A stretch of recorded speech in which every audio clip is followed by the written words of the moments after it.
Okay. So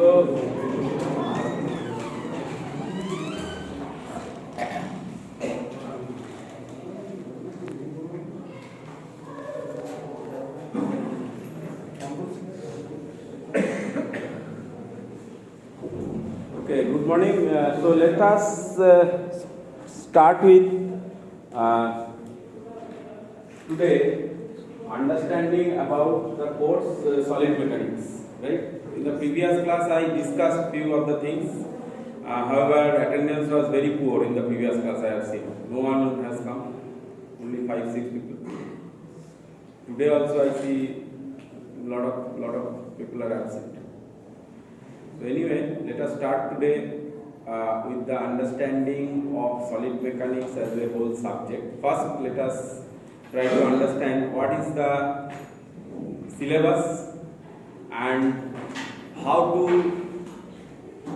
the course will progress. Okay.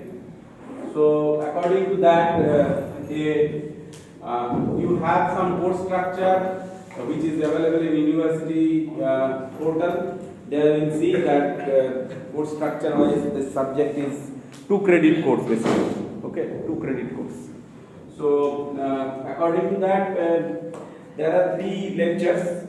However, we have added 1 tutorial also. So there will be 4 classes per week for this subject, and the time is very low, very less. So that is why what is required to be done, that is you have to go a little bit fast, as well as some of the handouts and other things I will share with you. You will have to follow those handout materials and then solve tutorials and other things. Okay. Now, if we see the lesson plan, so this is what is your lesson plan, overall lesson plan. Hopefully, you will be able to stick to this. But if you continuously not attend classes and these things, then very difficult to follow this course plan. Okay. So first thing you see, this course will be taken by me, as well as Professor Anindita Pan will be also there for taking some of the portion of the course, as well as for the tutorial things. Okay. And course is of 2 credits, theory 3 hours per week, and then there will be tutorial one per week. Okay. And there will be continuous assessment on which you will be just having 25 marks.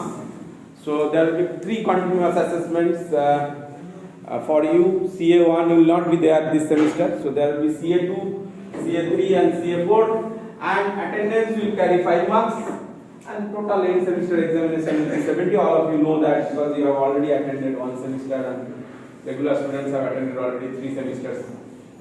So basically you see, after the completion of this course, means what you will be learning after completion of this course, that is very important to understand, and that is called actually course outcome. See, nowadays what is happening, the education system is shifting towards a little bit shift, and in that shifting case, the education system is going for outcome based education. Okay, so whatever you will be studying, that needs to be measured. Okay, although it is not possible to measure each and every quantity, but at least quantitatively as well as qualitatively measure should be there. So unless and until you have defined some outcomes, then you cannot find out what is the level of competency in those outcomes. Okay, so based on that, these terms are very important. You should also learn these terms, because you see, you never know where you will be going, either in industry or in education system. Everywhere now this outcome based evaluation and outcome based things are coming into picture. Okay, so this subject has course outcomes. So every course will have some course outcome. Okay, every course will have some course outcome. So after learning this course, what you will learn? You will learn to identify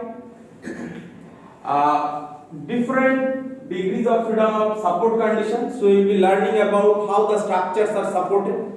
Okay, And also you will be able to find out the conditions for elastic properties of structures. Okay, so basically elastic property of structures or elastic properties of materials, rather not structures I should say, elastic properties of materials, and then stress strain and force displacement relationships. Okay, so in my previous preamble classes during the third semester, I have already discussed what is the difference between engineering mechanics and solid mechanics, right?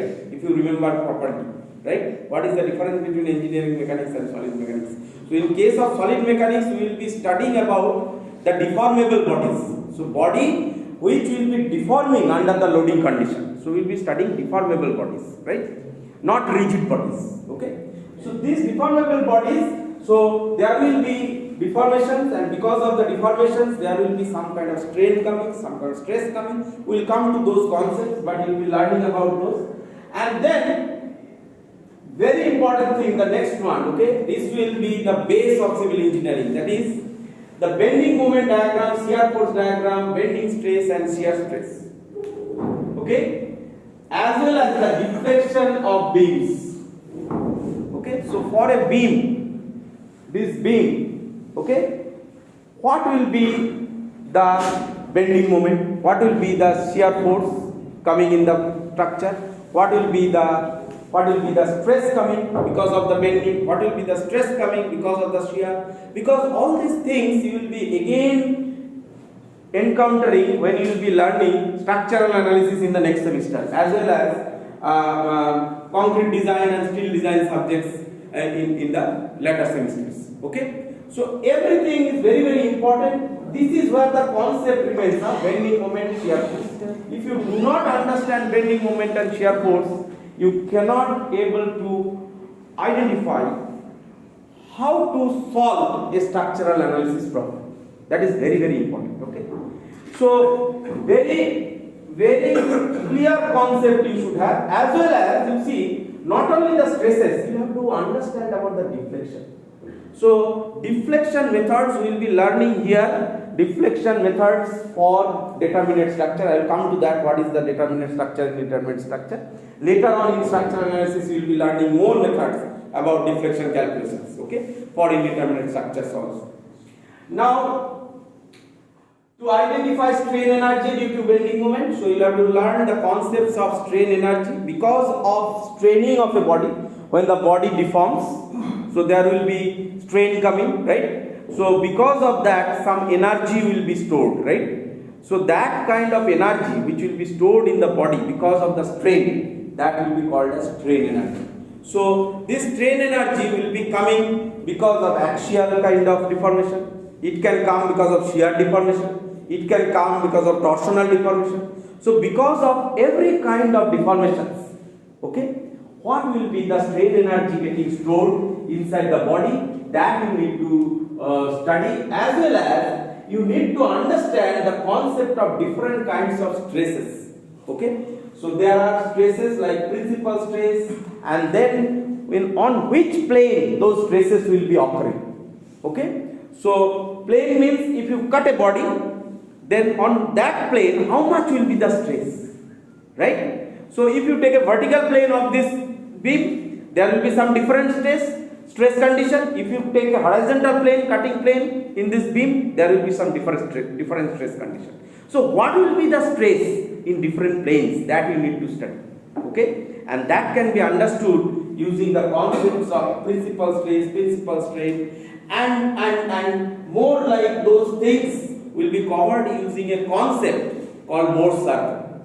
Okay, so all this kind of on which plane how much will be the stress, that can be understood using a concept called Morse circle. Okay, now next is your you have already somehow learned about trusses, I think, in case of engineering mechanics. So here also you will be studying about some member forces in plane trusses, and also along with that, which you haven't studied in engineering mechanics, another thing, that is the stresses, that stress condition in cylinders and spherical cells. This is very important. This is what we will be learning in this semester. Okay. So stress condition, how much stress will be coming in case of cylinders and spherical cells. Okay. And after that there will be torsion and circular sap. What is the shear stress and torsional stresses coming in a circular sap? That is also another thing. And along with that, after the beam bending and other things, also we will have to learn about the column. So what is the columns criteria of bending, columns criteria of compression, how much stress is coming, how much deflection will come in the column, that we will be learning using different theories, and out of that the most important theory is Euler's theory. Okay, so all these things needs to be covered in the solid mechanics course, and please understand, please remember, only 2 months you are having. So if you are missing classes, if you are not attending, and if you are not regular, then it's very difficult. Okay, one class will be very, very important. I may have to take some special classes also, maybe some outside the hours. So it is up to you whether you will attend or not. Okay, but if you want to learn, you will have to attend. Because this is a huge course, and also step by step fundamental understanding if you have on this subject, you will be finding civil engineering very easy in your later part of life. If you want to be a good structural engineer, design engineer, earthquake engineer, whatever, okay, this basic understanding of this subject, this solid mechanics, is very, very important. Okay, even if you go for transportation engineering, even if you go for soil mechanics, everywhere this concept of solid mechanics will come into picture, because all the things are dealing with some materials, and materials will deform under load, and what will be the deformation condition, what will be the stress condition, that is the objective of our study, and this will be dealt with this solid mechanics subject. Is it clear? Now you see, textbooks wise, this is the best book, Elements of Chemical Materials by Temosin and Young. You can get a book. It's a very low cost book. I think 200 rupees or 150 rupees you will get a book, small thin book. Okay. Sometimes it is not available in the market, but if you order it, then you will get it. Okay. Then next is your Babikatti. You can have Babikatti's book also. Maybe in the library you can get. Then there are lots of books. Okay. Mechanics of Materials. That is R.C. Hibbeler. This is a very good book. R.C. Hibbeler's book. Okay. And then Mechanics of Material by Beer and Johnston. Very high quality book. Beer and Johnston. Okay, you can study about that also. There is another one book by Popov, E.P. Popov. Okay, and that E.P. Popov's book is, if you want to learn, if you create your interest in solid mechanics, you can study that E.P. Popov's book also. Okay, and reference book wise, you see, you can study R.K. Bansal's book, and other books are there. Lots of books are there, and I'll come to the course wise, topic wise lesson plan, but before that I have shared one link for or request for the Canvas login. So I have seen that most of you haven't yet logged into that portal, Canvas. Have you got my mail? Yes. Have you got a Canvas notification? Yes. For solid mechanics course? Yes. Anyone hasn't got it? So if you haven't got it, then there is a problem in your email ID. Nothing like other than that, it cannot happen that you will not get it. So you should get one Canvas notification, you should accept it, because all the course materials, all the notes, all the details, all the CAs will be taken through this Canvas. So if you miss out this Canvas login, you will not be able to submit your CA assignments also. Is it clear? I am very clear on this. Okay, don't come back that sir, this is not done, this is I could not this that. So before 15th you should clear all these things. Everyone, I want to see everyone has got logged in. CR, please take care. Okay, give a message to everyone. Okay, is it clear? Very good.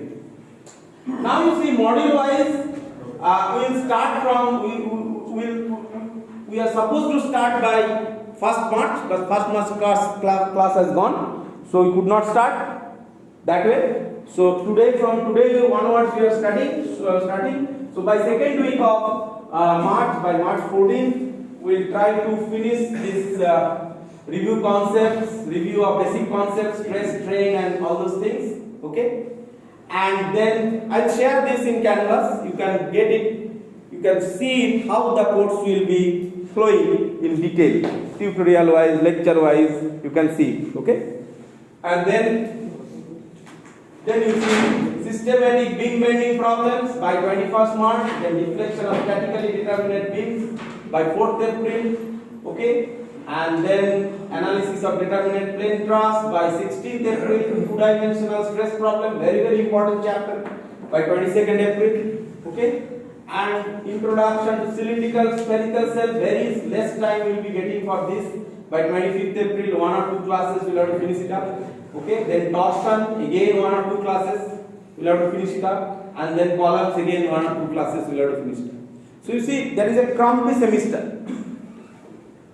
4-month semester is now being, we will have to complete it in 2 months.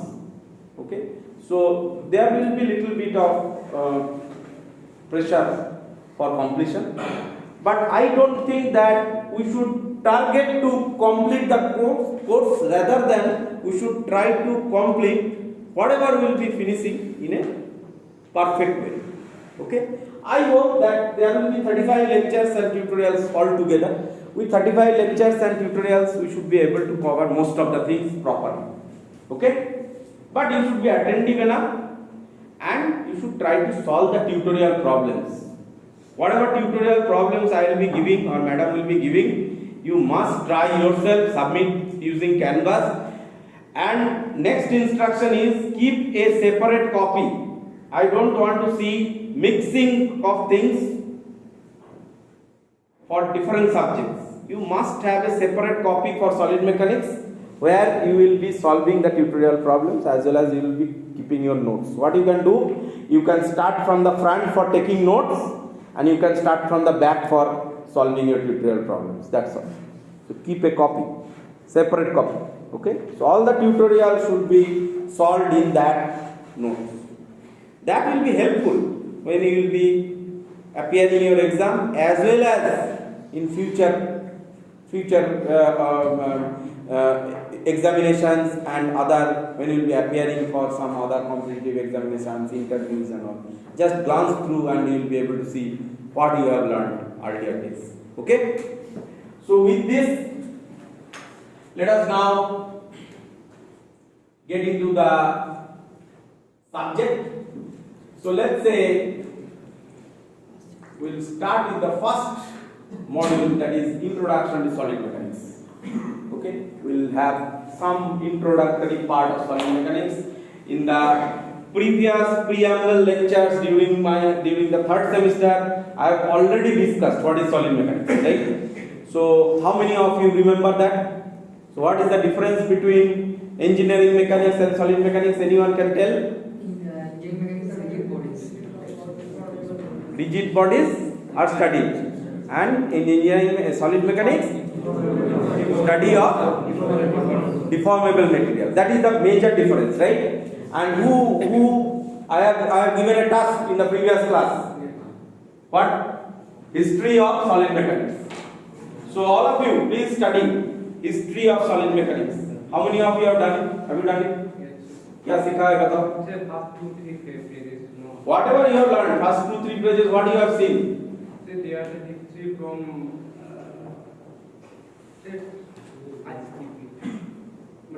I was just seeing the pages, and there were the things and. See, that is the problem. You have plenty of time in between, but you didn't go through. See, you have internet available. You are having mobile phones. You should utilize it. So if you give a search, history of solid mechanics, okay, go to that. And you study about the history of solid mechanics. There is a Google book also available. And this Professor Timoshenko's book on history of solid mechanics is very beautiful book. You will get the preview of the books, okay, and if you see the preview pages only, you will be able to learn lot of things. Because you see, the solid mechanics subject has evolved from very ancient time. From the Egyptian age it was evolving. You will see the history. Okay? Because you see, during Egyptian age or Romanian age or Greek age, at those times, was there any material testing system available? Then how those structures were built up? Someone has designed it, right? So at that time there was no civil engineering. At that time there was no subject called solid mechanics. There was no subject called strength of materials. Correct or not? So subjects got evolved. And you should go through that. It will create interest in you. Okay? Very important. I told in the previous class, but see, those who have attended, you haven't studied. Have you done it? Chasma? No. In front of. Kinam? Sobon. Follow. Have you seen? Ektu, no. Don't do ektu. Do fully, na. So what I told you, you go through 5-10 pages and you will get the essay. Only 5-10 pages. Please go through. Please write the name of the book, History of Strength of Materials, not Solid Mechanics. History of Strength of Materials by Timoshenko. Okay? History of Solid Mechanics by Timoshenko. Just have a look. Okay? Now you see, I will not get into much of the history. If I get some time, I will discuss history in some other class. Now today we will start with introduction part, and in this introduction part you see what is strength of materials actually. So you see strength of materials. Can you see my slide? Yes.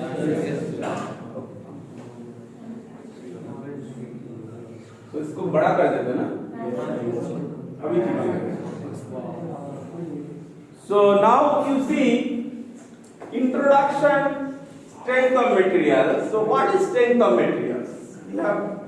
We have seen it and we have learnt it little bit about it, the deformable bodies study, right? So strength of materials is basically the study of the behavior. Right? Study of the behavior of different kinds of structural members as well as machine members. Why I have written machine members? You know that any kind of machines, as mechanical engineer or as a civil engineer, when you will be installing some machine system, that time also you need to study machine members. Okay? Electrical systems, when it is being implemented, let's say transformer is being placed inside on top of a ground. So how much stress is generated on the ground? How much stress will be generated on the foundation? That is the part of solid mechanics. That is the part of strength of materials. Okay. So basically, the study of the behavior of structural and machine members under the action. Correct? Under the action of loads. And which kind of loads? External loads. So external loads taking into account the internal force created out of those external loads. That is very important. So in any kind of structure there will be external loads coming into picture, and because of that external load some internal resistive force will be getting generated inside the structure. Because every structure will be trying to resist whatever it is trying to deform it. Correct? Because you see, that comes from low state energy. Everyone wants to come to a lower state of energy. सब लोगों को सोना अच्छा लगता है, काम करना अच्छा नहीं लगता. So lower state of energy. Correct? So this lower state of energy when a structure wants to become, that means whenever you deform, it will try to come back to its original position. Okay? And whenever you deform, there will be internal resistive force getting generated. And this resistive force is getting generated because of what? It is getting generated because it is again want to come back to its original position. Correct? So now you see the structural members wise, if you see the main structural members and machine elements of engineering construction should be adequate to withstand forces. Means I have this pane, okay? If I just try to do like this, so it will try to resist, but it should withstand something, right? Withstand forces. So what I am doing, I am putting a force.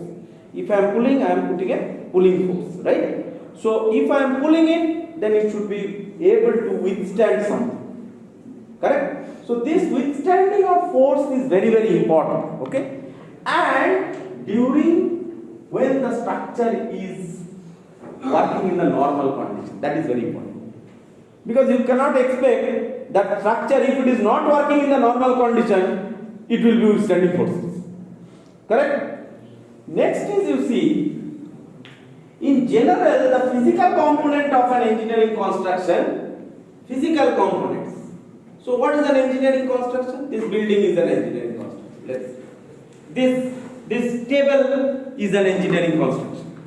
You cannot say this is not an engineering construction. Here also the concepts of loads are there, but it is not being taken into that way account because not of much loads will be coming on it. But you see, this table has to be also designed for something that someone can stand on this table. So some loads needs to be taken by this table also. So that is what is very important. So in general, physical components, and this table is a structure if we consider it. So you see, there are columns. These piles are columns, right? These legs of the tables are columns. Column-like structure, right? So general physical components of an engineering construction are subjected to static as well as dynamic forces. So these are static forces. This load is static force. If I am standing on it, it will be a static force. Correct? If I start dancing on it, then it will start vibrating. So it will become a dynamic force. Right? Right? If I started playing tabla on the table and started to sing, the force will become dynamic. Correct? So these are the forces under which we need to study the structure. That is very important. Now you see, a suitable design structure, structural member or machine element, again I have mentioned machine element, structural element or machine element, is not expected to break or fracture. Ideally it should not break. That means it should work in the normal condition. Again go back to this normal working condition. If it is not under normal working condition, what will happen? It will break or it will fracture. So it should not, right? So normal condition में जब work करेंगे, in that case, under the normal operating condition, in other words, you see, components must be strong enough to withstand the force. So this is what is the study of strength of materials, you know. Okay, so we'll have to study how much the structure is strong enough to withstand how much amount of load. That is what is the study of strength of materials. You can see with the example of this pen. You see, if you try to pull it, you can pull with lot of forces. But if I try to bend it, you see, so it will break. It may not be breaking like a brittle thing, but it will break. Very easily you can break it, right? But with pulling force, it's very difficult to break it. Correct? So it has got a tremendous kind of, very good, I will not say tremendous, very good axial force resisting power. However, it does not have that much of bending resisting power. So it will break in bending, but it may not break in axial tension. So this is what is the strength characteristics, you know. So some materials may be good enough in tension, some materials may be good enough in compression, some material may be good enough in torsion, okay, some materials may be good enough in bending, however it will not be good enough in tension. Like you take the example of concrete. Concrete is a very good material which can take a lot of compression, but it cannot take tension. Okay. On the other hand, if you take the case of steel, it is a very good material for tension as well as compression. You can compress steel also to by a lot of amount, as well as you should be able to bend it. Got it? So that is what is very important. So you see, this is the crux of strength of material study. That means any structural elements will be deforming under the action of forces, correct? And when it is deforming under the action of forces, at that time the structure which is made of with the different components, that should be able to withstand those forces.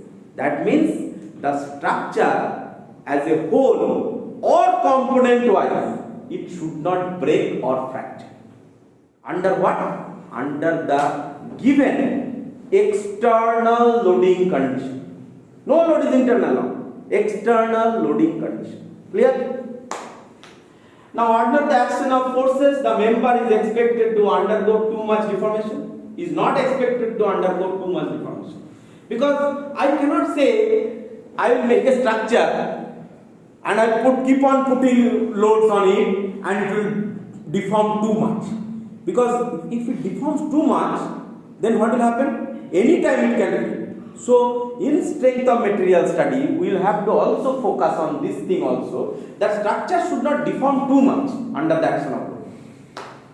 If member is fairly long enough, so which is fairly long enough member? Let's say in case of a column, fairly long enough member. So when the axial forces comes onto the column, in that case also we need to study the how much the strength, how much amount of force that kind of element can resist, and at that time the buckling will come into picture. Okay, so under the action of compressive force, buckling means vertical kind of bending and it will be go out of plane. Okay, so if I compress it, then it will go out of plane. So let's say when I am loading this member from this side, then you see its bending is happening like this. If I do it like this under the compressive load, if I put too much compression on it, you will see the member will start bending in this way. If I put too much compression on this, then this member will start bending in this way. This is called the buckling phenomenon. Have you understood buckling phenomenon? Oh, this happens in case of column. So this is what you will be learning, as I have mentioned in the course outcome part also, the Euler's theory. Okay, so Euler's theory will talk about this buckling phenomenon and other things. Is it clear? Now you see the mechanics of solids, very important, or strength of materials deals with properties. What are the properties it will deal with? It will deal with strength, stability, and stiffness. So strength, stiffness, and stability. Okay. So obviously you see, you cannot say a structure as a structure if it is not stable. First condition of a structure to be standing and working under the normal condition is it should be stable. You cannot say an unstable structure a structure particularly, because unstable structure means it is not workable. So first condition of this thing is stability, and then the stiffness comes into picture, which is the vice versa term of what? Flexibility. So the more the structure is flexible, it will have less flexibility. It will be less stiffened. Okay, stiffness will be lesser. More the structure is stiff, it will be less flexible. So flexibility and stiffness, these two are the terms which are inverse to each other. Correct? So stiffness characteristics comes into picture in a very, very important way in case of the study of solid mechanics. Why it is important? Because you see, these stiffness characteristics will basically define how much will be the deformation of the structure. Okay, I'll take a small example you can take. A rubber band you take and you pull it. It very easily deforms, right? So it's a flexible material. But on the same way, if you take a steel rod and if you put the same force on it, will you be able to deform it? No. That much deformation is not happening. Some lesser deformation is happening. So from this, can you infer which is more stiff? Rubber band will be more stiff? Which one will be more stiff? Iron rod, right? Or steel rod.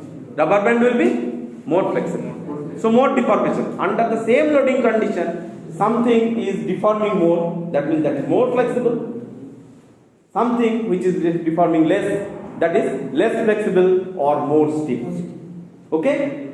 So strength wise, if you see, there is a relation comes between strength and stiffness, but we cannot always tell that a structure which is very stiff, it will be possessing very high strength. Because you see that concrete, let's say concrete again for example. Okay? Concrete, what I say? Concrete is very good in compression, but it is bad in tension. So it can take huge amount of compressive. So it has got very good compressive strength, but it hasn't got very good tensile strength. Correct? So based on only on stiffness, you cannot comment that if the structure or the component is very stiff, that means it possesses very high strength. It depends on the loading condition also. Is it clear? Now you see, what is the time?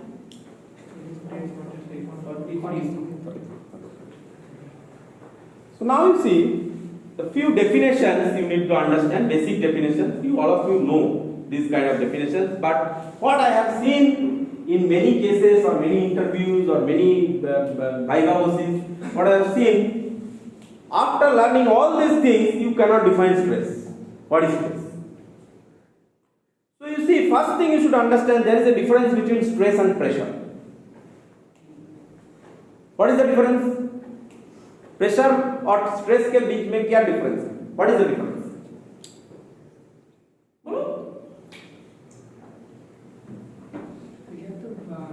Pressure forced by area. Both are forced by area. Stress is also forced by area. Pressure is also forced by area. But what is the difference?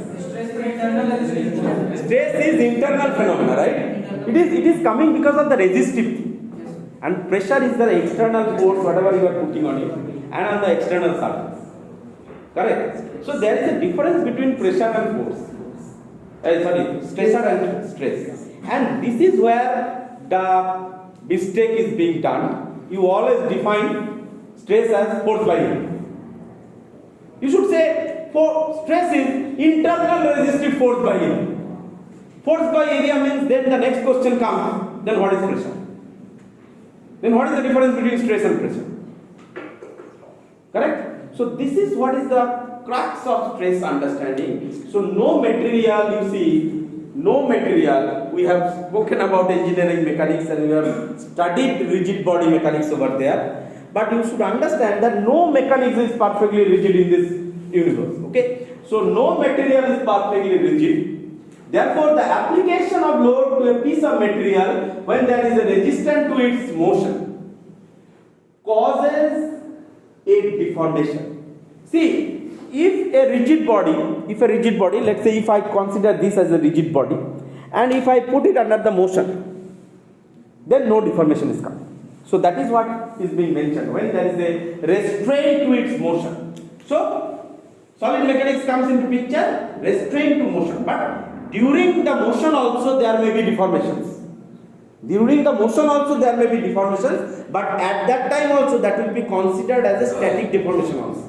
Only because the motion will be happening to the rigid body. Inside the rigid body there may be some deformable body which are deformed. Correct? So that is understanding. That understanding you should have. And then no material, as I say, no material is perfectly rigid. Therefore, application of load to a piece of material causes deformation.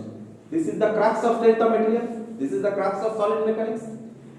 This deformation may be large and easily measured in case of a piece of rubber. I have given you the example. However, it is very difficult to measure, you say, in case of a steel rod, right? So it may be small, so the measurement is very difficult, it may be small and require a delicate measuring device when there is a steel bar of the same cross section like a rubber bar you want to deform. Rubber band को ऐसे खींच दिया, scale से major हो जाएगा, but still को अगर खींच मेजर होगा, so you require very delicate measuring instrument, maybe strain gauges you require to measure how much is the deformation happening, correct? So this is where the concept of strain comes and stress comes. So there will be always a resistance to this deformation.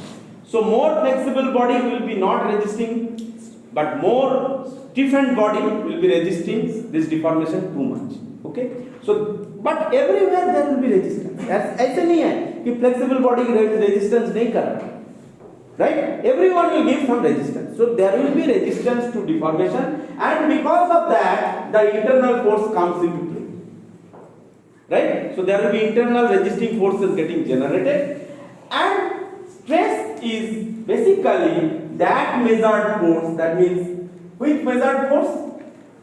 So force acting on unit area of cross section. This force is nothing but this internal force. Here is the difference between pressure and stress.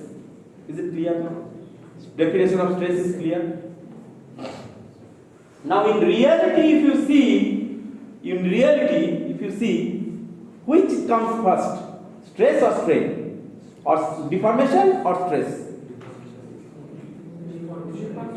So you see, in reality, deformation is the first thing, right? But always we say, देखो strain stress कभी नहीं बोलते, हम क्या बोलते हैं? Stress. But what happens? Physical phenomena wise, if you try to understand, then unless it is deforming, stress will not come. आएगा कि नहीं? आएगा. So if there is a deformation, then only there is a strain, and then there is a stress. So physically, if you think, in reality we measure the deformation first, because deformation is a measurable quantity. Deformation is a measurable quantity. Stress you cannot as such directly measure, right? So external force that you can measure, right? From divided by the area on which it is acting, that you can measure. That area you can measure. From that you can calculate stress. Okay? Or you can use the properties of the material to find out stress from the deformation. So properties of material means because of the stiffness of the material, because of the what is called flexibility of the material, you will have different material properties, and those material properties will drive the relation between stress and strain. That Hooke's law will come into picture, right? So now you see, in theory we find out stress first. That is what we do. हम लोग क्या होता है? Stress.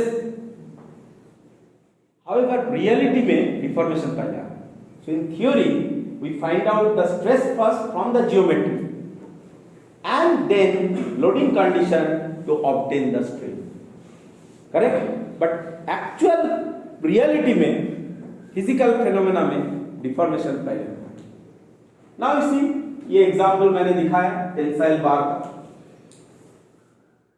What is that? You have studied it in physics also. Some cases, and polytechnic students have already studied. Okay, so you see, this is a length, L length bar, and I am pulling it with a force P, and because of that there is a delta L length increase, right? Correct? So delta L length increase means very small amount of length increase happening. So delta L amount of length increase happening, and you see, because of this delta L length increase, when it is happening, at that time it is also resisting, it is generating some resistive force. So if I take it in this way, so if I pull it like P forces like this, or if I cut this material over here, so what will happen, you will observe that if there is a P force, then along this plane where I am cutting it, any plane if I am cutting it, there will be a resistive force R getting generated. Correct? There will be a resistive force R getting generated. However, because of the equilibrium of the body, ऐसे तो नहीं है body टूट जा रहा है, body एकदम चलने लगा है, it is running away. It is not like that. Because of the equilibrium of the body, what will happen? This R will be equal to this thing. Correct? So what is stress actually? Then stress will be given by R by A, and that is why R is equal to P, and that is how it is coming P by A. Understood? Is it clear? Absolutely clear now? What is the definition of stress? Okay? Now you see, this is what is the tension we are putting, right? So there is a pull happening. So this is what we will call, this is we will call tensile stress. Now if the force occurs in the opposite direction, that means instead of this, if the force is acting in this direction, then what will happen? There will be compression. So if there is a compression, then what will happen? So if there is a compression, then this load will be occurring in this way. So the material will be resisting the force in the opposite direction. So if the force is happening in this way, so it will try not to deform in the internal direction. So if I cut any portion, then there will be a R in the reverse direction. These arrows will be getting reverted. So there will be a compression force coming. Right? Compressive resisting force coming. So that compressive resisting force R by A will be compressive stress. So in case of solid mechanics or in case of strength of materials, we will define tensile stress as positive and compressive stress as negative. Okay? So I think time is over now, almost 10:50. So let's stop here. I will share this in Canvas. Okay? Lot of more things are going to come by weekend. Hopefully I will be able to complete it. And you will get these details through your Canvas. Okay? Thank you. Attendance.